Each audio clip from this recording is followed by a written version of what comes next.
Jadi sholat itu penting Bapak-Bapak dan Ibu. Karena itulah momen kita menyegarkan komitmen tauhid kita.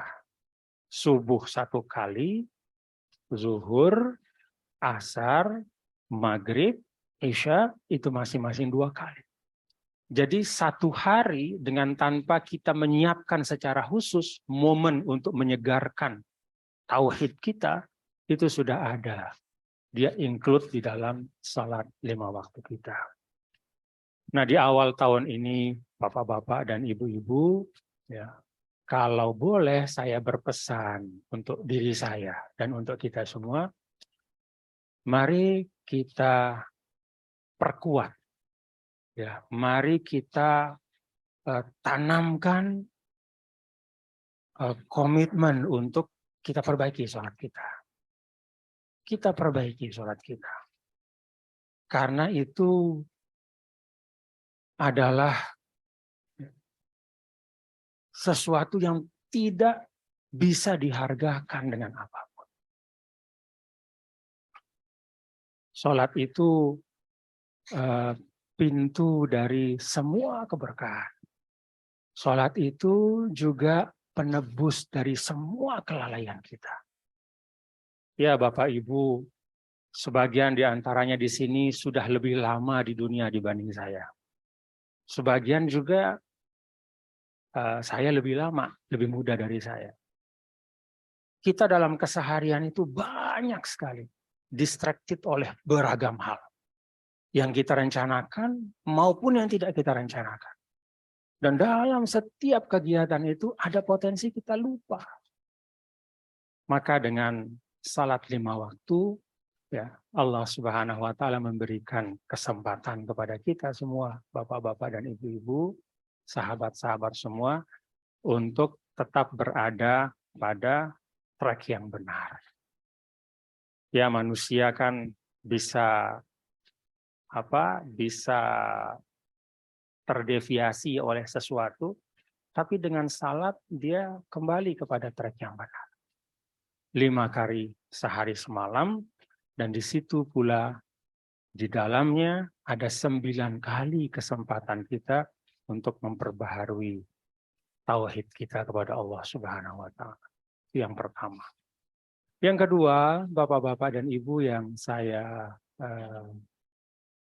hormati, tentu kita semua berislam dengan penuh kesadaran. Kita menjadi seorang Muslim itu karena kita sadar bahwa memang Islamlah yang terbaik, menjadi panduan kita.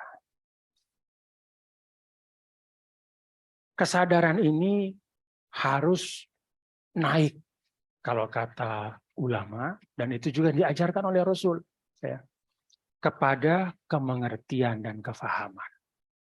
Jadi kalau kesadaran itu lahir atau ada pada diri kita karena kita mewarisi dari orang tua kita. Misalnya, saya punya kakek misalnya, namanya Tuan Guru Zainuddin Abdul Majid. Beliau pahlawan nasional dari NTB, juga pendiri dari satu perjuangan namanya Nahdlatul Wathon Diniyah Islamiyah. Dia punya anak perempuan, itu ibu saya.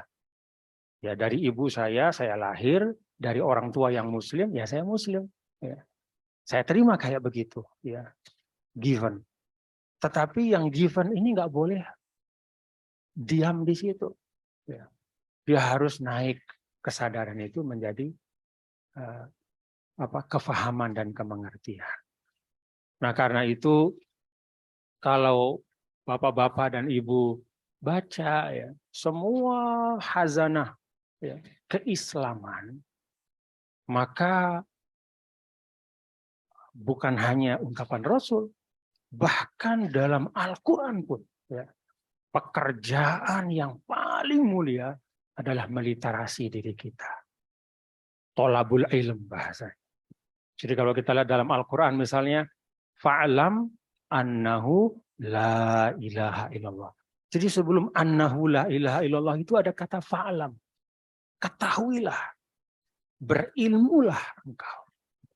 Jadi syahadat kita itu ya, yang kita warisi dari orang tua, yang kita dengar dari masjid di sekitar kita, yang kita terima dari mungkin teman kita, ada saudara-saudara kita mungkin yang non-muslim, karena dia bersahabat, lalu dia merasa akrab dengan temannya, dengan kita, lalu kemudian dia convert masuk Islam, ya, karena pertemanan, semua sebab-sebab berislam, entah karena dari orang tua, atau dari persahabatan, atau apapun, bahkan dari pernikahan misalnya, itu harus kemudian disuburkan ya, dengan kemengertian dan kepahaman.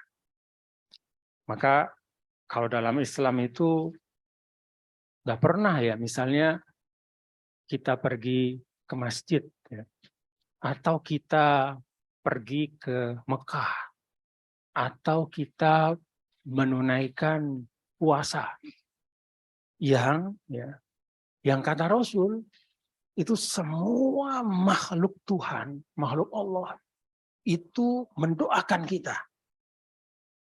Sebagaimana halnya kalau kita menuntut ilmu. Hanya belajar. Ya. Hanya orang yang mau belajar. Kalau saya dengar dari Pak Hilmi kemarin dan saya saksikan tadi, bahkan sebagian dari bapak-bapak, ibu-ibu itu datang dari Bandung. Dari rumahnya datang kemari dengan sengaja meninggalkan segala macam kesibukan.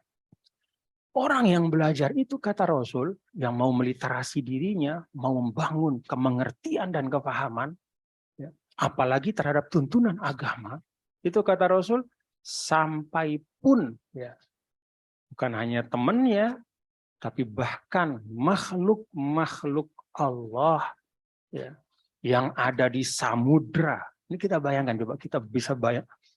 Ini kan apa ya? Tidak terhitung makhluk Allah yang di samudra. Sampai semua makhluk, bahkan malaikat pun beristighfar untuk dia.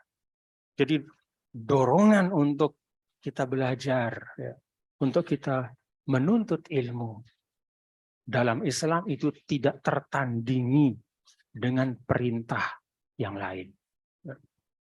Tidak ada yang lebih hebat daripada terus-menerus belajar. Karena itu Bapak Ibu, bagian dari meliterasi diri kita ya. Saya ingin ambil satu aspek saja dalam kita berislam. Salah satu ayat yang penting ya untuk kita pahami ya, dari 6.634 ayat menurut sebagian hitungan ya, sekitar 6.600 adalah ayat yang ada dalam suratul Baqarah, wa kadzalika ja'alnakum ummatan wasata. Jadi sebagai individu maupun sebagai kolektif kita sebagai umat Islam itu kata Allah kami jadikan umat wasata. Seorang muslim adalah pribadi yang wasata. Apa arti umatan wasata? Umat pertengahan.